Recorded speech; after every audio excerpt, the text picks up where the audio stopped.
साथियों नमस्कार, आप देख रहे हैं KBN 365 न्यूज़ नेटवर्क। साथियों, करनाल कर्ण पार्क में मानव सेवा संघ में जो है आंगनवाड़ी वर्कर्स एवं हेल्पर यूनियन का जो कन्वेंशन सम्मेलन यहाँ चला हुआ है, आप देख रहे हैं। अभी जो है वीरेंद्र मलिक C2 प्रदेश चीफ जो है अपनी बात रख रहे हैं, आप सुन रहे हैं कि आपके विभाग में एक बार ऐसा हुआ, एक आंगनवाड़ी वर्कर 1.5 महीना जेल में रह के आ गई और विभाग में उसकी हाजिरी लगती रही, क्योंकि सुपरवाइजर तो रोज जा नहीं पाती हर सेंटर में, तो उनको पता ही नहीं लगा। तो ज्वाइंट डायरेक्टर ने कहा कि जी ये जो दिक्कत आएगी, इसीलिए व्यक्तिगत ज्वाइनिंग आप सबकी रिपोर्ट करवा दो, चाहे टेलीफोन पे करवा दो, व्हाट्सएप पे करवा दो। हमने वो भी मान लिया। आप साथियों को बोल दिया कि सर्कल वाइज या जैसी भी है 4 लाइन लिख के आप अपनी ज्वाइनिंग दे दो। कुछ जिलों में उसके बावजूद भी दिक्कत आई। दादरी में एक CDPO है जिसके पास PO का चार्ज है, वो बोली कि 2 फोटो लेके आओ, सारे डॉक्यूमेंट लेके आओ, जैसे नई ज्वाइनिंग होती है ना, वो अलग से ही कानून बना रही थी। खैर उसके नारे लगे, चंडीगढ़ वालों ने भी उसको धमकाया। एक फेज के बाद ज्वाइनिंग तो सबकी हो गई जो टर्मिनेटेड नहीं थे। अब बाकी के जो सवाल हैं, आपकी मीटिंग कब थी राज्य कमेटी की? 14 को।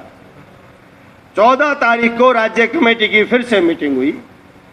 उसमें यह आ गया कि ज्वाइनिंग तो होगी है, 2-3 दिक्कतें हैं। एक तो पुराने काम को लेके कि 4 महीने का काम बकाया है, वो करो। ठीक है, ये हमने 13 मार्च को भी कहा था, 12 मार्च को भी कहा था कि काम भी करेंगे, मानदेय भी लेंगे।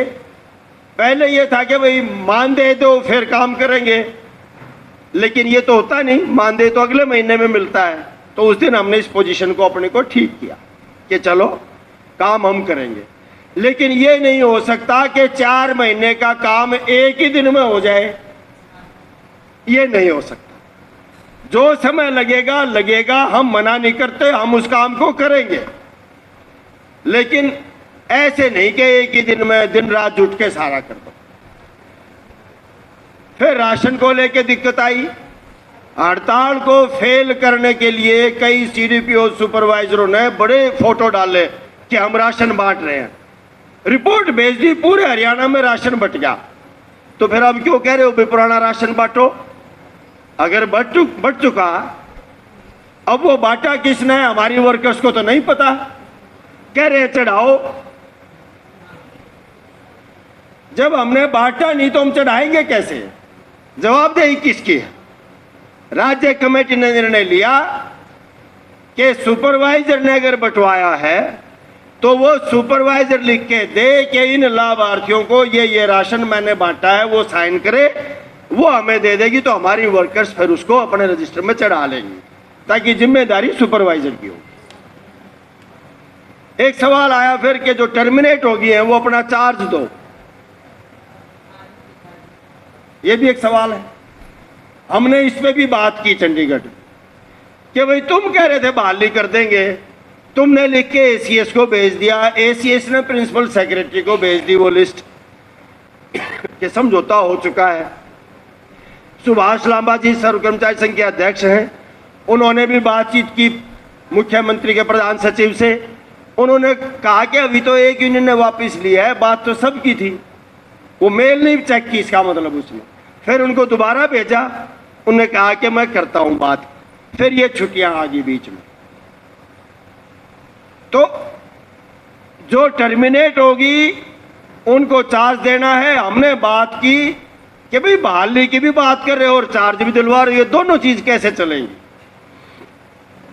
उन्होंने कहा डॉक्टर साहब जब तक हड़ताल थी तब तक तो एक बात थी, अब हड़ताल होगी खत्म, जो टर्मिनेटेड हैं उनके सेंटर्स में तो अब कोई ड्यूटी पे नहीं है, कानूनी तौर पे होना चाहिए।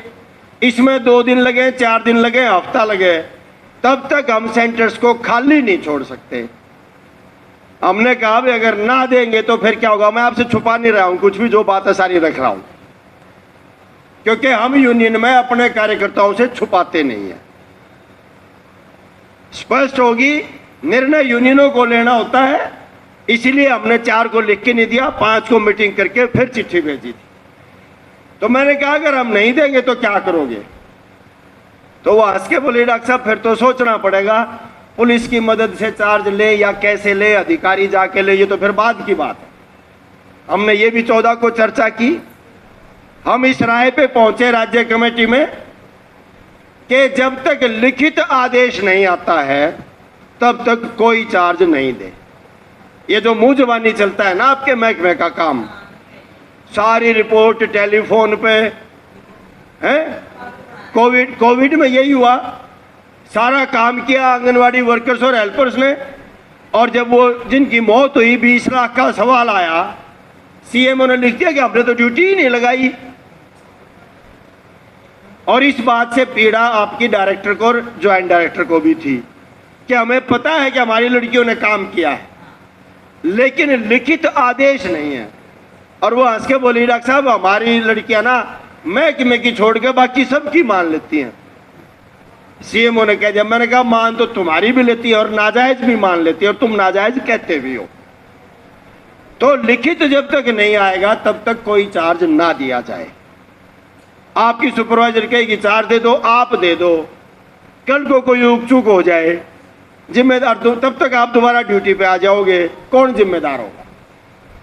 तो अपनी जिम्मेदारी को हमें बचा के रखना है, चाहे वो राशन चढ़ाना है चाहे चार्ज देना है, लिखित आदेश के बगैर नहीं होगा। एक तो है ये बात। फिर इस बीच में 2 बार हमने तालमेल कमेटी की मीटिंग की, कल भी एक मीटिंग थी, और ये तय किया कि भाई चलो 15, 16 तक 17, 18, 17 तक छुट्टियां थी, कल पहला ही दिन था, आज दूसरा वर्किंग डे है। इस हफ्ते में एक बार डायरेक्टर से मिला जाए, जाके तालमेल कमेटी का प्रतिनिधिमंडल जाए, और कोशिश ये हमारी कि 20, 21, 22 इन 3 तारीखों में से जो भी तारीख पे दोनों उपलब्ध हों उस दिन हम जाएंगे। वो आज बातचीत उनसे हम करेंगे। ये तो है जो टेक्निकल चीजें। अब थोड़ा सा दूसरे रूप में देखने की जरूरत है।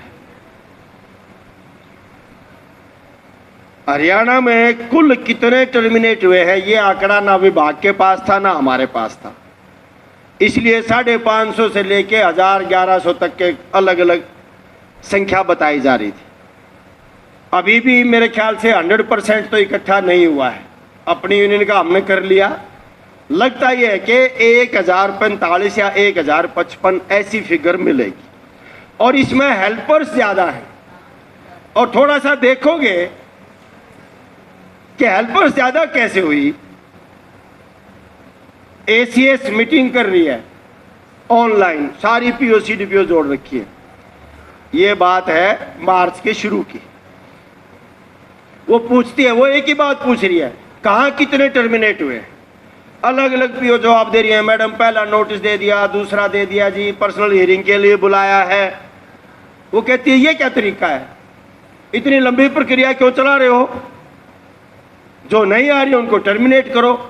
और कोई अधिकारी उसको ये नहीं बता रहे कि कानूनी ये करना जरूरी है। इसलिए 1 महीने पे हम ये भी देखते हैं कि जितनी भी टर्मिनेशन है ये विभाग का जो नियम है उसके अनुसार नहीं है, सारी गैर कानूनी है। लेकिन अभी हम कोर्ट में जाना नहीं चाहते। जो समझौता हुआ है, जो उन्होंने आश्वासन दिया है, थोड़ा सा समय उस आश्वासन को लागू करने का हम देना चाहते हैं, वरना तरीके हमारे पास बहुत है। और बाकी तो है भाई, हरियाणा की वर्कर्स हेल्पर्स कहीं चली गई क्या? है तो यही सारी। जो लड़ाई छोटी है दोबारा भी तो बन सकती है। तो फिर उन्होंने कहा कि हेल्पर्स को क्यों नहीं कर रहे, सारी सीडीपीओज को। उन्हें कहा कि मुझे नतीजे चाहिए वरना तुम तैयार हो जाओ, तुम्हारी चार्जशीट आएंगी आगे। उसके बाद से हम देख रहे हैं कि अलग अलग जिलों में हेल्पर्स को ज्यादा टर्मिनेट किया गया। दूसरा कारण क्या है, वो हड़ताल को तोड़ना चाहते थे, सारे तरीके अपना लिए, हड़ताल नहीं टूट रही थी। उन्होंने ये माना कि हमारी हेल्पर्स ज्यादा कमजोर परिवारों से हैं, अगर इनकी नौकरी के ऊपर खतरा दिखाएंगे तो डर के ये ड्यूटी पे आ जाएंगी।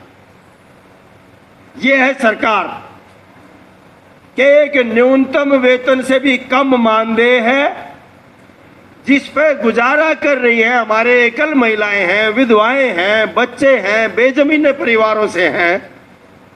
क्योंकि वर्कर्स में एक हिस्सा है जिनमें जमीन भी है, घर में रोजगार भी ज्यादा है। हेल्पर्स में ये कम है, क्योंकि भर्ती का क्राइटेरिया ही हमारा ऐसा है कि जो संकट में महिलाएं हैं उनको प्राथमिकता दी जाती है, 10 नंबर ज्यादा मिलते हैं विधवाओं को। तो एक तरफ भर्ती करते हुए मदद करने का रुझान है, लेकिन अगर सरकार की नहीं मानोगे, अपने हक के लिए लड़ोगे, तो जो पैमाना है उसी को आपकी मजबूरी बना के वो नौकरी से बाहर करना चाहते हैं। ये है बदतमीजी को, इसको शत्रुतापूर्ण व्यवहार को, महिलाओं के प्रति जो भाजपा सरकार का रुख है, इस बात से भी नंगा होता है। तो उन्होंने देखा कि हेल्पर्स को ज्वाइन करवाओ इसलिए, लेकिन यहां भी वो दही के बड़ोखे में कपास खा गए। वो ये सोच रहे थे नोटिस देंगे तो सब भाग भाग के ड्यूटी पे आ जाएंगी, लेकिन हेल्पर्स तो हमारी लड़ाई में तो बराबर की मजबूत थी। और उनको पता नहीं समाज विज्ञान का कि जो इंसान सबसे कमजोर होता है, जब वो संघर्ष में उतरता है तो सबसे मजबूती से लड़ता है वो। और ये हमारी आंगनवाड़ी की बहनों ने भी दिखाया है। समाज में जिसके ऊपर जितना ज्यादा दमन है, जब तक उसमें चेतना जागृति नहीं आएगी, तब तक तो वो गुलामी करता रहेगा। लेकिन जिस दिन उसको अपने अधिकारों का एहसास हो जाएगा, उस दिन उसके मुकाबले का लड़ने वाला कोई नहीं मिलेगा। ये इतिहास ने साबित किया है, आपके आंदोलन ने भी साबित किया। साथियों, अभी आप सुन रहे थे वीरेंद्र मलिक, C2 प्रदेश चीफ, हरियाणा। साथियों, KBN 365 न्यूज़ नेटवर्क को लाइक करें, सब्सक्राइब करें, शेयर करें। साथी चमन लाल के साथ मैं धर्म सिंह।